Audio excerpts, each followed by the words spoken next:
I've been thinking about it for a while, and now is a good time to divorce you. We met in college, got married at 25, and were blessed with 2 children. However, despite having 2 kids, David showed no interest in them. Instead, he emotionally abused me, and I endured the mental pain while continuing to live with him. One day, I received a call that David had been injured, so I rushed to the hospital with our daughter, Emily. When we arrived, we found a woman and a small child there. As soon as I recognized them, David declared that he wanted a divorce and continued. Let me introduce them. This is the woman who will be my wife, and this is her child. Of course, my child. He blatantly announced the existence of his mistress and their child, telling me he wanted a divorce. I was left speechless by the suddenness of it all. Then, Emily, who had been silent up until that moment, spoke up. Dad, is that all you have to say? We didn't come here just to check on your injury. David furrowed his brows at her words. I came to give you this. Do you not know about it? When David looked at the documents Emily handed him, his face turned pale almost instantly. My name is Michelle, and I'm a 48-year-old housewife. My husband, David, has been working late every day for the past few years, and he's often away on business trips, so he's hardly ever home. We've barely seen each other, and our marriage has broken down. The only reason I haven't divorced him is because of our son, Sam. I met David in college through a class, and as we worked together on a group project and talked, we bonded over our shared interest in travel. What? I've been wanting to go there too. Right? I've been dying to go there before I kick the bucket. Let's go together. When David talked about traveling, he was so excited and full of life that it was dazzling. Because of that, we started going out to different places together, and after many dates at various tourist spots, we eventually began dating. When David asked me to be his girlfriend, he did it in a very romantic way, at the top of a Ferris wheel at an amusement park. It's often said that college couples tend to break up when they start job hunting, but that wasn't the case for us. Instead, the start of our careers led to our decision to get married. The truth is, I had been without parents for as long as I could remember, so the thought of having a new family filled me with excitement and anticipation. We're going to have a family now. I'm really looking forward to this new chapter in our lives. Yeah, me too. I can't wait. Let's do our best together from now on. David joined the small company run by his father, and he's been working closely with him to eventually take over as president. When we first got married, both of us were working. I worked hard for about 2 years, but when I found out I was pregnant, the morning sickness made it hard for me to keep up with work. Since it was our first child, David was really worried about me. Did you take the day off again today? Is morning sickness really that tough? Yes, it's been really bad, and I couldn't go to work today. But I managed to cook dinner, so please have some. I'm sorry I can't eat with you. If you're feeling sick, just rest. I'll take care of everything else. When I was 27, I gave birth to our daughter, Emily. Since more and more couples were working, it was hard to find a spot in daycare right away. I have a 1-year-old child. Is there any chance you can take her? I'm sorry, we're full right now and aren't accepting new children. I see. Thank you for your time. I contacted dozens of daycares, like a job search, but they all turned me down. Because of that, I had to quit my job to take care of Emily. It wasn't anyone's fault that we couldn't get Emily into daycare, and it certainly wasn't her fault. Despite my anxiety about taking care of Emily, I resolved to do my best. David, I've had to quit my job, but I'd really appreciate it if you could help with the housework and childcare. What? I'm the one working to support you guys, so taking care of the kids is your job. If you can even do that, are you just useless? I was shocked to see David, who had always been kind, suddenly turn into a completely different person. Where did the David I knew go? As soon as I asked for help with childcare and housework, David changed completely. Why is the house so dirty when you've been home all day? Maybe it's true that growing up without parents messes you up. You're really useless. As his demeaning comments increased, I found myself struggling mentally. As David's abusive remarks increased, it seemed to coincide with his success in expanding the company he had inherited from his father, growing it rapidly. 5 years later, the company David was running, thanks to his hard work, had become one of the leading businesses in the area. By that time, I had given birth to our second child, our son Sam. But despite David's growing success, he only provided us with the bare minimum to live on, while he continued to spend money recklessly. David, both Emily and Sam are reaching the age where they're starting to cost more. So could we increase the household budget a little? I'm already giving you plenty of money. If you can manage with that, you must be out of your mind.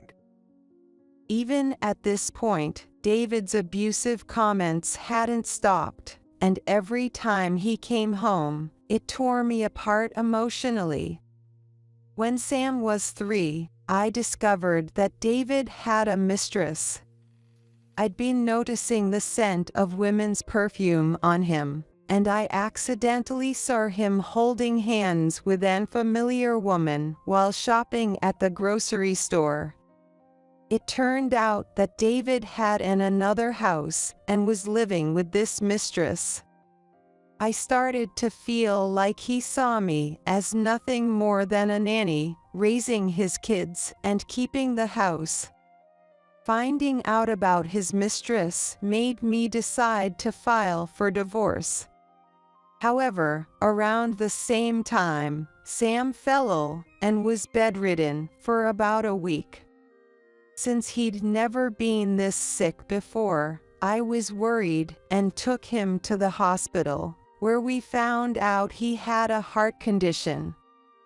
Michelle, this might come as a shock, but your son Sam has a heart condition. What? But no one mentioned anything when he was little. It's something that's hard to detect when they're young, so it's understandable that it wasn't discovered until now. Even though the doctor explained this, I was devastated that I hadn't noticed Sam's suffering until now. But Sam's condition can be cured, right? It's difficult to say, but Sam will need a heart donor. The first step is to register with the transplant network. I hope a donor is found while Sam is still with us, but it's hard to guarantee that. A transplant. So if he gets the transplant, Sam will be saved, right? The possibility of a transplant brought a glimmer of hope. If a transplant can be done, Sam can be saved. However, until a donor is found, Sam's condition must not worsen. It can take time to find a donor, and unfortunately, there are cases where patients pass away from complications before a transplant can happen. Hearing this from the doctor left me with a mix of emotions. While a successful transplant could save Sam, there was no guarantee that a donor would be found. If it were something like a kidney, where there are two, and I were a match, I could have given it to him, but of all things, it had to be his heart. Sam was placed on strict bed rest and was admitted to the hospital. Why did this have to happen to Sam? With these thoughts weighing on me, I walked slowly home. When I got home, I was surprised to find David and Emily watching TV in the living room. David, Emily, I need to talk to you. When I began to speak, Emily, who had been watching TV, noticed my serious expression, turned off the TV, and gave me her full attention. Sam has been diagnosed with a heart condition. The only way to save him is with a heart transplant. I see, understood. I'll cover the medical expenses. David's surprisingly calm response caught me off guard. How can he be so composed after finding out his own son has a heart condition? It seemed that David was willing to pay for the treatment because Sam was supposed to be his successor. However, if I divorced him, I wouldn't be able to afford the treatment, so I had no choice but to abandon the idea of divorce. David did provide financial support for Sam's medical treatment. I'll pay for Sam's treatment, but as for the day-to-day care, that's still your responsibility, just like before. True to his word, David didn't get involved at all. Since I was a full-time housewife, after finishing my chores, I would go to Sam's hospital room to take care of him. I'd leave the hospital before Emily came home so I could be there to welcome her. Even though Emily was still young, she seemed to understand that her little brother Sam was in a tough situation. I'll do what I can. Mom, you should focus on taking care of Sam. Emily's kind words helped me, and she even pitched in. Together, we balanced the housework and supported each other as we faced Sam's battle with his illness. Before I knew it, Emily was in her second year of high school. During a parent-teacher meeting, I was told that we should start discussing and deciding on her future plans. If she wanted to go to college, it was about time to start preparing.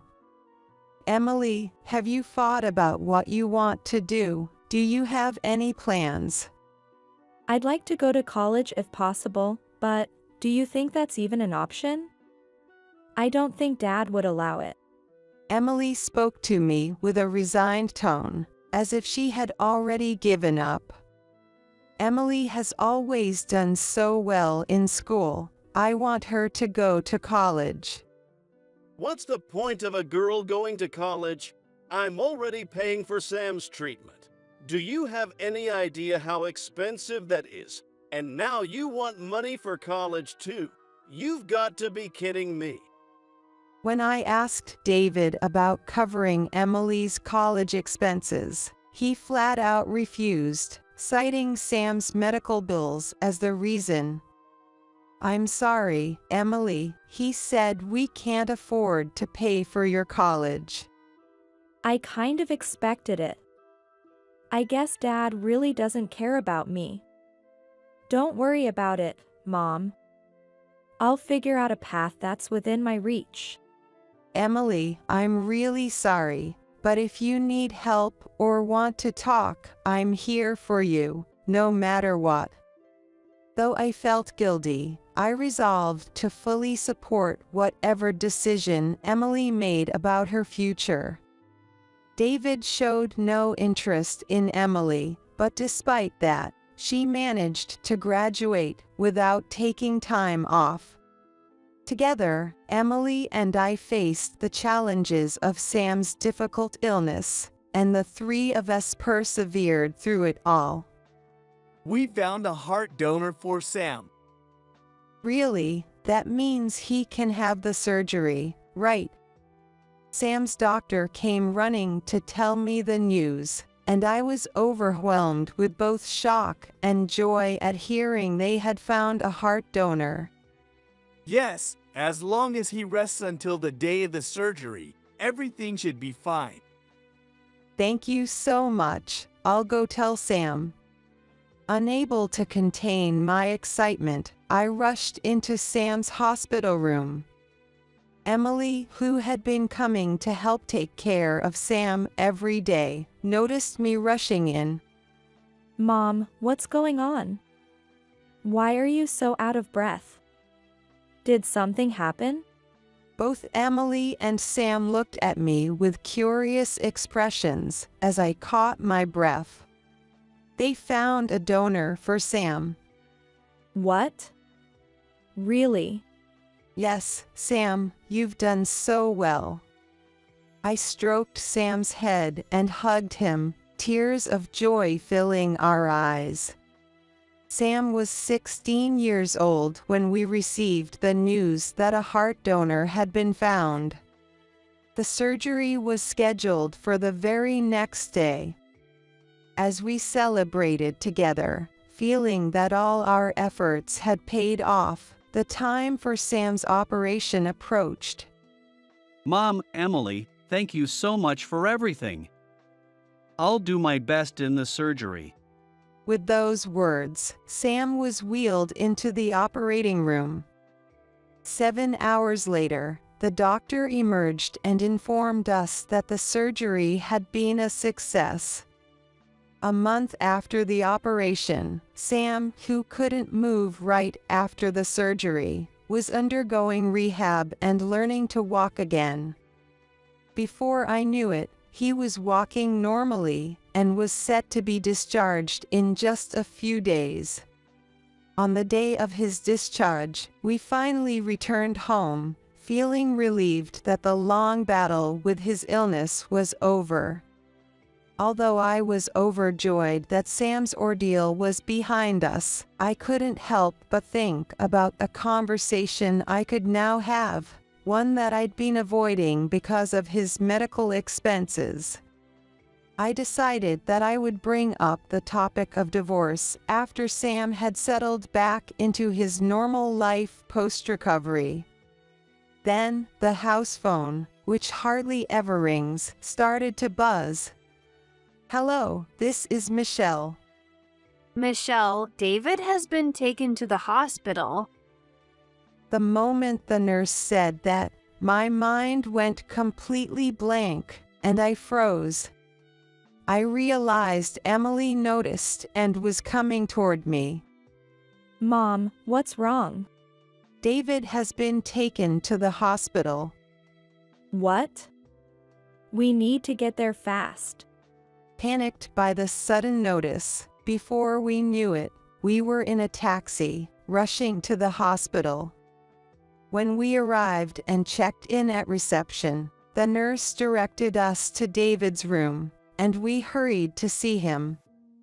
David had broken his leg and was hospitalized because he needed surgery. Emily and I rushed to the hospital because we needed to talk to David. At that time, Sam was out because he had been invited to a recovery celebration party by his friends. When we got to the room and saw David's condition, I noticed there was a young woman and a small child by his side. It instantly became clear to me that the woman and child were David's mistress and their child. David looked startled when he saw me rush in and began to speak. This is Julie, the woman I love. and her child, Jessica. I've been thinking about it for a while, and now's a good time. I'm divorcing you. With those words, he handed me the divorce papers he had prepared in advance. You mean a divorce? I've suspected this for a while, but you're really going through with it, right? Hearing him say that, I decided it was time to tell him what I had planned to say after Sam had settled back into his normal routine. And between me and Julie, we only had Jessica, so I'll be taking custody of Sam. What? After everything, you're going to kick me and Emily out while you take Sam? Exactly. I'm going to marry Julie and eventually pass the business down to Sam. I'll live a nice, carefree life. What about Jessica? It sounds like you're leaving her out of this plan. Sam can take care of Jessica. He can support her, can't he? Julie spoke up, as if it were only natural, trying to push the responsibility of caring for Jessica onto Sam.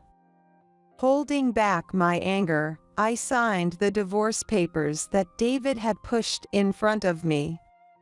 I'll give you the divorce. I'll even go file these papers right after this, but there's no way I'm giving up custody of Sam. I absolutely refuse.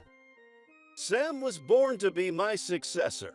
There's no chance I'll let someone like you have custody. Hearing this, Emily, who had been listening nearby, held up a document for David to see. Dad, can you still say that after looking at this? Can you really support Julie and Jessica? The document Emily showed him was evidence of David's involvement in fraud at his company. After graduating high school, Emily had decided not to pursue college, and instead enrolled in the police academy. Thanks to her hard work during high school, and the money I had saved from the household budget David provided, she was able to enter the academy. She had learned that although the academy required a $1,000 enrollment fee, the rest of her education would be free, and she would even receive a salary. So, she had come to me and asked if she could go to the police academy. David had never taken much interest in Emily, so he didn't know the details of her career. He only knew she worked as a public servant. During her time in the academy, Emily started investigating her father's company. With the help of her superiors and colleagues, she uncovered evidence of fraud and illegal sales at David's company. I also contributed by secretly gathering evidence of tax evasion and bribery from David's study whenever I had the chance. How do you have that? I hadn't told you, but Emily enrolled in the police academy to become a police officer. David tried to make a run for it, but with his broken leg, there was no escaping. At that moment, the police arrived, and David was placed under arrest. David, we have a warrant for your arrest on charges of fraud and illegal sales. You're under arrest. Before I knew it, the police had arrived, and David was being taken away, leaving Julie standing there in shock. Julie, I'll be suing you for damages for the affair. Why me? I don't have the money to pay for any damages. Julie started making a fuss as soon as I mentioned the lawsuit. However, when we later spoke through our lawyers, it turned out David had given her an apartment, and she ended up selling it to pay the compensation. After David's arrest, I took the divorce papers he had given me and filed them at the family court. Even though it was after his arrest, the divorce went through without any problems. Following his arrest, a trial was held, and David was sentenced to 5 years in prison. 5 years later, David completed his prison sentence. Due to David's trouble with the law, his company had gone bankrupt. Despite all the hard work his father put into building the company, it went bankrupt because of David's actions. After his release, David tried to find a new job but was unsuccessful, leaving him unable to support himself. As a result of his unhealthy lifestyle, he passed away rather suddenly. At David's funeral, I attended with Emily and Sam, though mostly out of obligation. Julie showed up at the funeral and immediately started pressuring Emily and Sam to give up their inheritance. I'm David's wife now, so I have the right to inherit his assets. Since David was a business owner, there must be savings, right? There's no way I'm letting you two take everything. That would be completely unfair. Julie boasted about being married to David and continued to demand that Emily, Sam, and I listen to her. It seemed Julie had waited for David during his 5 years in prison and filed the marriage papers after his release. My father's inheritance? I've already started working, so I don't need it. You can have it. I didn't really want it either, so if you want it, go ahead. After hearing Emily and Sam agree to give up the inheritance, Julie began celebrating with David's savings. Now I've got a ton of money. It won't be long until I'm living the easy life. Julie raised her glass in celebration, looking absolutely thrilled, as if she'd come into a fortune. Emily, Sam, and I watched her in disgust, looking at her with nothing but contempt. 2 weeks later, I got a call from Julie. What's going on? What do you mean? Without any context, Julie started speaking, but I didn't hesitate to ask. I thought David had a lot of inheritance, but with the company bankrupt, there's no personal wealth at all. In fact, it's just debt, and not the kind of debt anyone can pay off on their own. Really? So the bankruptcy left him with that much debt, right? You knew all along, didn't you? There's no way I can pay that. Could you help me out? When Julie had the nerve to ask me to help her pay off the debt, I couldn't believe what an absurd request she was making. I said nothing in response, ignored her, and hung up the phone. After that, Julie tried calling me several more times, but I continued to ignore her. Fed up with Julie calling hundreds of times, I finally blocked her number. It turned out that after using what little cash David had left to celebrate at his funeral, Julie had inherited not only his assets, but also his debt. I heard through the grapevine that Julie, unable to repay the massive debt with her own money, had started working at a nightclub to pay it off. I saw it as nothing more than her getting what she deserved. She had knowingly been involved with a married man and was made to pay compensation for the affair. In the end, she married the man she thought was wealthy, only to end up shouldering his debt. 6 months after Julie's last call, Emily gave birth to a child. She had met a wonderful man after everything and ended up getting married. Sam, too, recovered well from his heart transplant and now lives a happy life, doing what he loves.